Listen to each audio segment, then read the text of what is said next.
መመረጥ ወሰን የለውም፣ መፈለግ ድንበር አያውቅም። መንገዱ ቀና የተደላደለ እስከሆነ የኢትዮጵያ መፈለግ የውዷን ሀገር መመረጥ አመላካች ሌላ ብስራት ስምም አቅምም ያደረጁ ኢንቨስተሮች ቤታችን ልናደርጋት መርጠናታል ያሉበት የ13.1 ቢሊዮን ዶላር ስምምነት።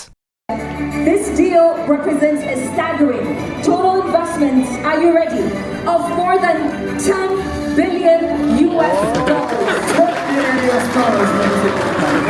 በኢትዮጵያ ኢንቨስት ያድርጉ አራተኛው የቢዝነስ ፎረም ታሪክ የተጻፈበት እጥፋት የተከተበበት ሆኗል። ኢትዮጵያ ከተገኘ 2.4 ቢሊዮን ዶላር ስምምነት አድርግበታለሁ ባለችበት ሽቅብ ተስቦ የ13.1 ቢሊዮን ዶላር ስምምነትን አስታቅፏል። ባለፈው ዓመት በሶስተኛው ፎረም የ1.6 ቢሊዮን ዶላር ስምምነት ብቻ ነበር የተፈረመው። የበለጠ መተማመን፣ የበለጠ ተፈላጊነት ዘንድሮ ይህንን አስመለከተ። Now the deal being signed for $235 million here on the 2026 Invest in Ethiopia event.